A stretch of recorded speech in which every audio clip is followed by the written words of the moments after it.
Newly released Epstein emails by Democrats have raised fresh questions about U.S. President Donald Trump's relationship with a disgraced financier.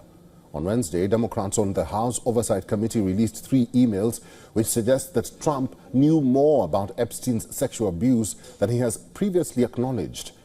In one of the emails dated April 2021, Epstein wrote to Ghislaine Maxwell, his longtime associate, who was later convicted of sex trafficking, that Trump spent hours at his house with one of the victims.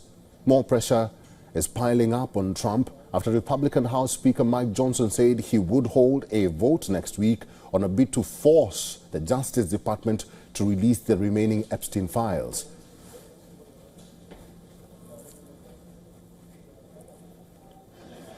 Now, the release comes as Democrats push for the full Epstein files to be made public, with newly sworn-in Arizona Congresswoman Adelita Grijalva giving Democrats the final signature they needed to force a House vote on the matter. Speaker Johnson purposefully obstructed my swearing-in by canceling vote after vote. And the Epstein files discharge petition sat one signature short. With my signing, we move one step closer to the truth that they will try to deny, but that survivors deserve their day of justice, and the American people demand it. Trump slammed the move, calling it the Jeffrey Epstein hoax, and accused Democrats of trying to distract from what he called the failures on the government shutdown. The White House also pushed back, calling the emails misleading and taken out of context to smear the president.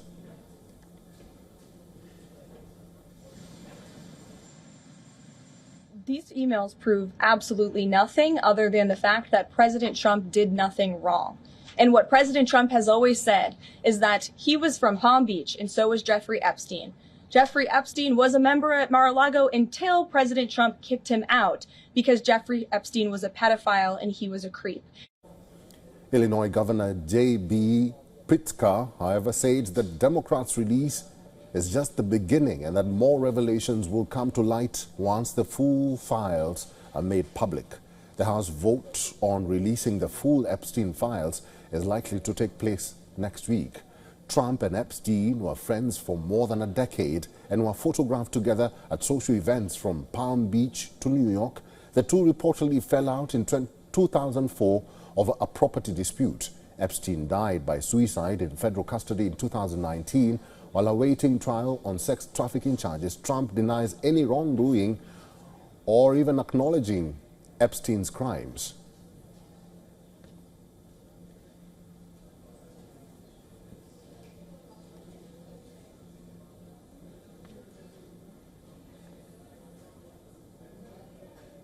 Let's now talk to our correspondent Susan Teherani. She's live in New York. Susan, it's good to see you. It's been more than 11 months of Trump's presidency, but the Epstein files and the Epstein case keeps haunting the president.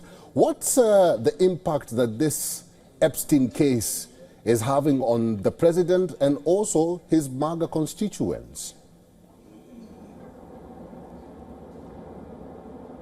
Yeah, great questions, Eric. First of all, these emails that the Democrats decided to release the night that the shutdown ended are significant, but there's no smoking gun in these emails. Ultimately, the question is not just what these emails say, but how they're associated with Donald Trump and how much does Donald Trump know and knew about Epstein and his illicit activities. So those are the questions that both Democrats and Republicans want to get to the bottom of. It's definitely not a good look for the Trump administration, Donald Trump and his DOJ, notably Pam Bondi, for not going ahead and releasing all of these files. But I think the Democrats and Republicans both, and even many in Trump's own MAGA base, while they won't attach so much significance to what just was released by the Democrats last night, but they do want to know what are in these Epstein files, not just related to Donald Trump, but why is it that the DOJ just won't release them? So this vote next week that Speaker Johnson is backing as well might shed some light on that and force the DOJ to do that. Ultimately, I think both sides are saying, let everything come out and let the public decide. And then ultimately, if Donald Trump is not guilty and is innocent, then everyone's going to put this behind them.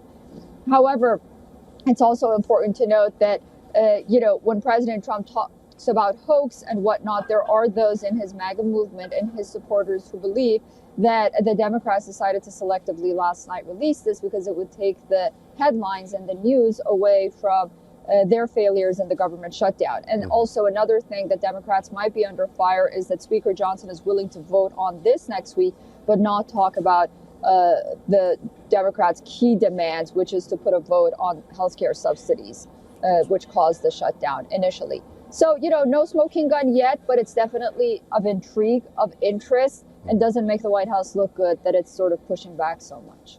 Well, Susan, the Democrats have threatened that there are more revelations that are coming soon, and we are waiting for that next week vote.